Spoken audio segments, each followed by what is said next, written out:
haven't done yet. So here it is, says at 7 a.m. there's 500 bees in a hive. 7 a.m. corresponds to T equals 0, so that would mean like 5 p.m. would be 10. The bees leave the hive at a rate given by L of T, and that's in bees per hour, where T is measured in hours after 7 a.m. The rate in bees per hour that enter the hive is given by E of T.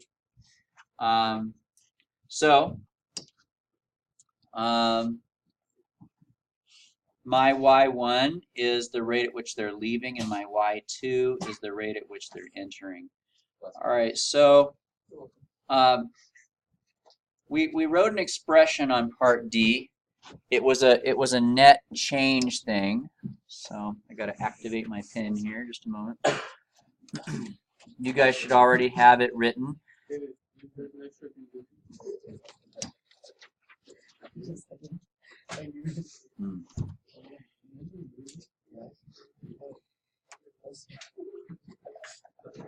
Okay. Once you just plug 7 in the rate at which you're entering. Okay, guys, quiet, please. So this is what we wrote last time, that the number of bees at any given time in the hive is equal to the initial number of bees plus the net change from 0 to whatever time we may be interested in of the rate at which they're entering minus the rate at which they are leaving. Okay? So there's our function. I think what we actually might have had there was, instead of b of 0, we probably had a 500 there, correct? Yes, sir. Because that's what b of 0 equals. So we'll go ahead and put that in there now. So now this thing says use your answer in part D to calculate b of 2. And then what does b of 2 equal? So basically what I'm going to end up doing then is we're going to plug in 2 here for t, right?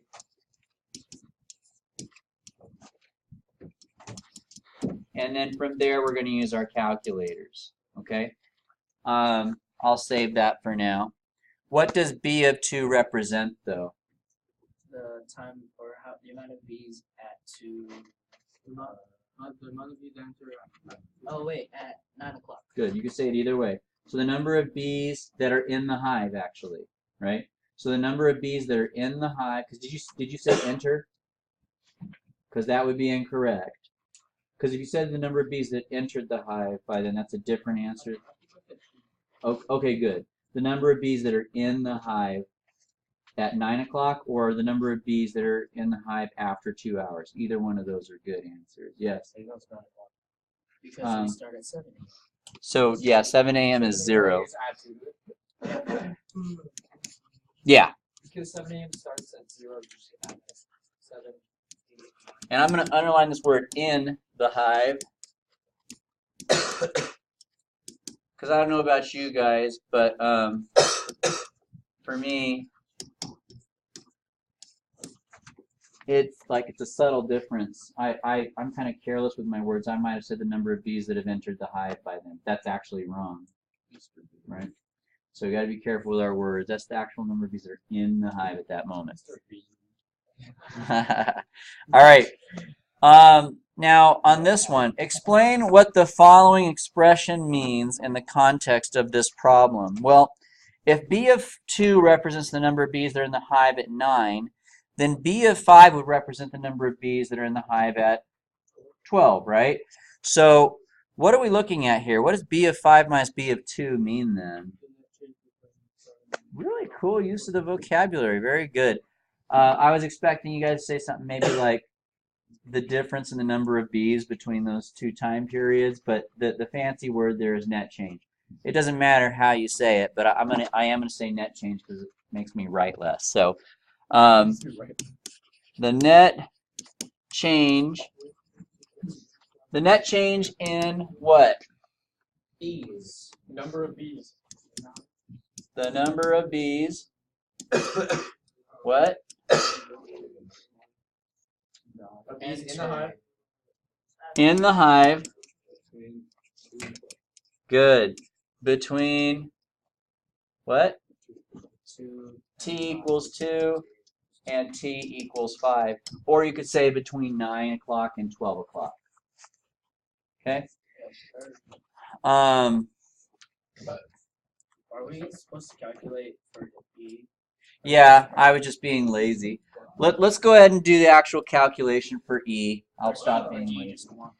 Because we might use it. We might use it. Let's see what it is. Let's get their calculators going here. I'm gonna erase all this if you guys don't mind. Between 2 and 5. T equals 2 and T equals 5. 9 is on the clock. Yes. All right.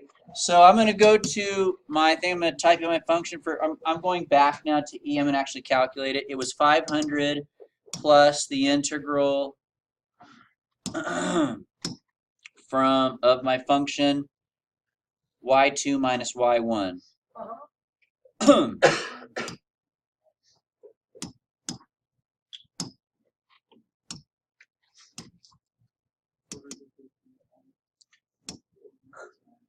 And that was on the interval from, I need to put x in there first, 0 to 2, and then enter. All right, so what did I type wrong? Let's see.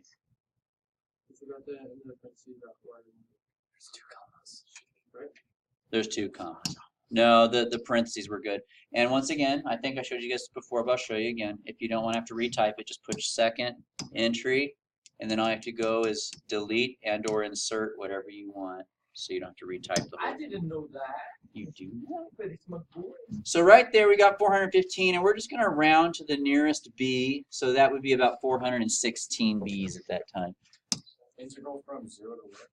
It was from 0 to 2. So the final answer on part E would be 416. Okay? All right, going down. Let's take a look at H. H asks us to find B prime of t. So I'm going to write that function up there again. It was 416. So here was B, right?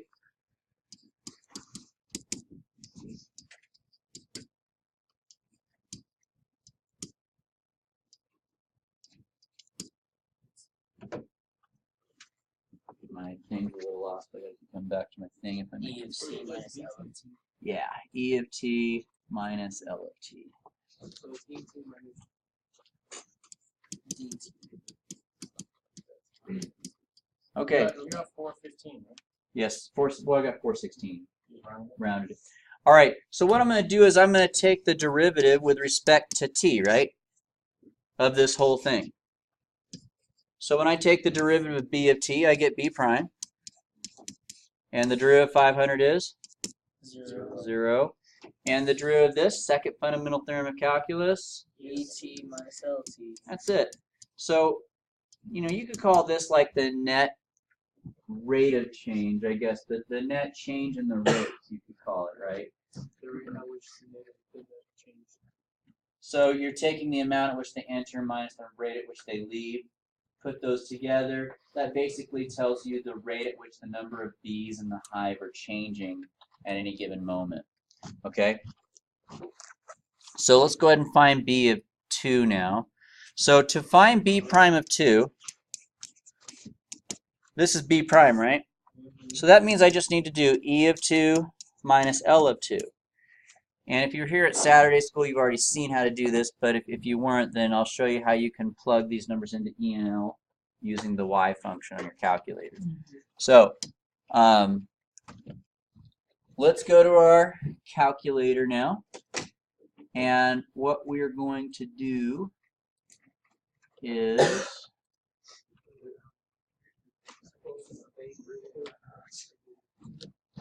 I don't like that.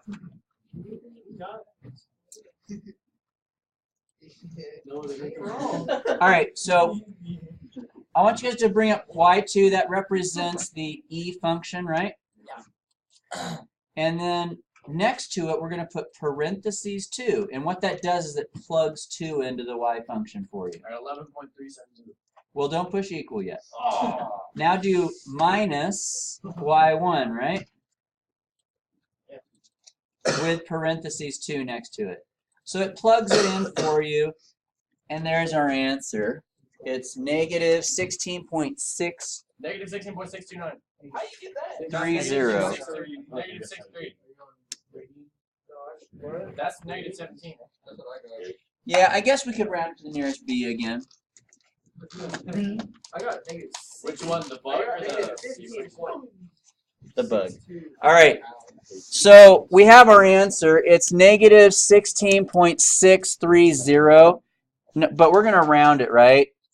So we'll just say negative 17. Now what are our units? Bees. Is this the B's per hour. Okay, because E and L, wasn't this just E minus L? yeah E and L are both rates? E and L are both rate. They're both B's per hour. So the number of B's entering per hour minus the number of B's leaving per hour gives you the total number of B's changing. The rate at which the total number of B's in the hive is changing So that at means B's per hour. That means there are more bees leaving than entering. That's a good thing, yes. You guys see what he said? Yeah. And does that make sense? Yeah. There's more B's leaving than are entering? Because it's negative. You're losing B's at that point in time. All right. So now let's write out the sentence. This is the rate at which the number of bees where In the hive. in the hive is changing at what?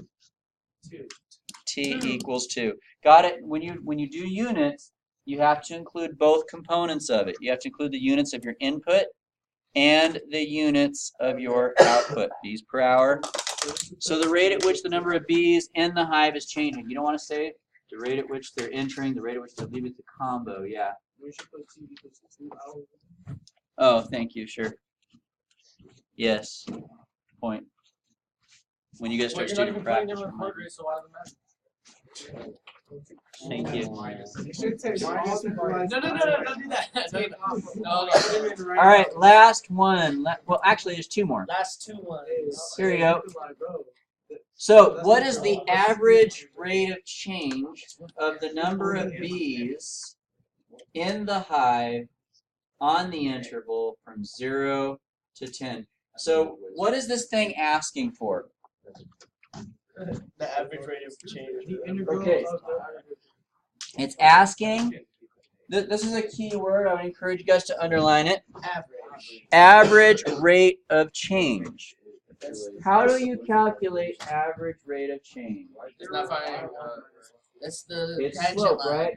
right? y2 minus y1 over x2 minus x1. So what this means is that we're going to find b of 10 minus b of 0 and divide that by 10 minus 0. Where did you get B of 10 also? The number of bees that are in the hive at 10 hours minus the number of bees that are in the hive at the beginning divided by 10 will tell me the average rate at which the number of bees in the hive was changing. Yeah. Isn't that mean value theorem? It's used in the mean value theorem, but it's not the mean value theorem. But yes, that part is used in the mean value theorem. All right, so here's what we're going to do. I already know that b of 0 is 500. The bottom is just going to be 10. I need to figure out what b of 10 is. So here's what I'm going to do. Then I'm going to bring back my calculator. And I've already got that function entered, don't I? Yes. See, watch. I'm going to push second entry. That's not it. Let me try again. Second entry. There it is. 500 plus the integral of y2 minus 1 from 0 to, what do I want though? 10. So I'm just going to go here. I'm going to replace the 2 with 10. I don't have to type the whole thing all over again. And so that's going to tell me the number of bees in the hive at that moment. Wait, don't we just use the LT? Oh, no. No, we're looking at the total number of bees in the hive. So there it is. 587. I'm just going to round it to 588. And let's go ahead and do our calculation now. Mr. Bailey. Huh? That says the sum. like the estimation that was like equal. Instead of equal line. No, actually on this one we could say it equals because it's asking for the average, so this is the average. Now you can't say that this is necessarily the instantaneous, but it's the average. So this would come out to be 8.8 what? Number of bees per hour. 8.8 chicken wing. Okay, bees From per T hour, equals 0 to which means that overall there was a net gain, right? The number of bees was increasing overall. At one point, the number of bees leaving was greater, but overall, the rate at which they were entering must have overpowered that because we see that at the end, the average rate of change is positive. All right, last one I want to throw at you guys. Another key word here is what? It says the average what? Value. Now that is different. That's the ABT. That's average value theorem. That's the average value That's 1 theorem, over right? B minus A times Average value theorem is 1 over B minus A times the integral of times A, the integral from A to B of your function, right? And then dt. So that's what we remember our average value function being B. All right. See if you guys can set it up real quick. We want to find the average value of the function. Okay, hold on. Hold on. Here's something that's a little bit confusing. This is the function that represents the number of bees, right? yes.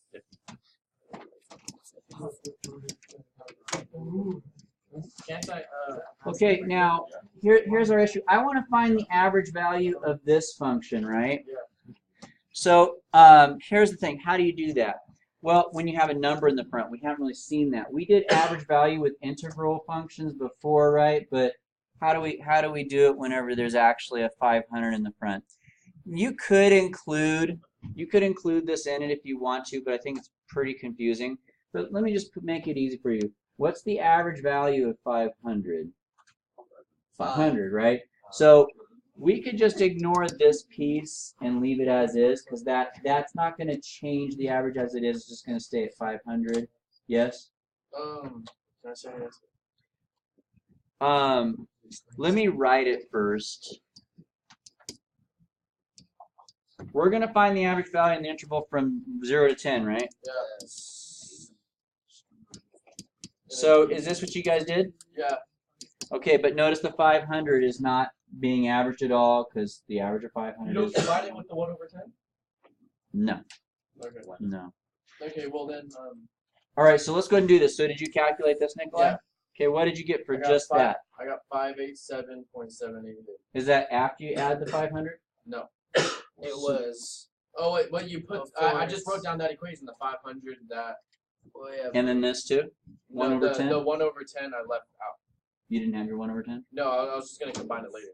So that's like Let's- 587 over 10, right? We might have to do it as we go. It should 1 be, over 10 it should be 887 or it should be 8.77. Yo, That's pretty small. 8.7. Let me try it. Let me try it real quick. So let me try it. So we have 500, right? Yeah. Plus This integral. parentheses around your fraction, right, guys? Yeah. 1 over 10. Then after that, integral, right? So math, 9. 0, 10. Oh wait, no, integral. No, it's e y to the second minus y1. Like 2 minus. That's it. Yeah, that's what I'm there. 1 minus y1 on the integral from 0 to 10. Okay. And that should do it, right? 8 sounds tiny to me. Doesn't sound like enough bees on average to be in the hive. Because what our answer means is on average over that 10 hour period, how many bees are in the hive. So on average, it looks like there's about 509 bees on average. Oh, but at the any thing, given yeah, time. the thing was is that I was just gonna put the 587 over 10 and then divide it. I don't think that would give us what we need. Yeah, you just plugged in the whole equation. Yes. So it's going to be 509 bees. And what that represents is the average number of bees in the hive on the whole time period that we're looking at. All right, so I want you guys for the rest of the block to work on the flip side of this student practice sheet, E through I. Okay?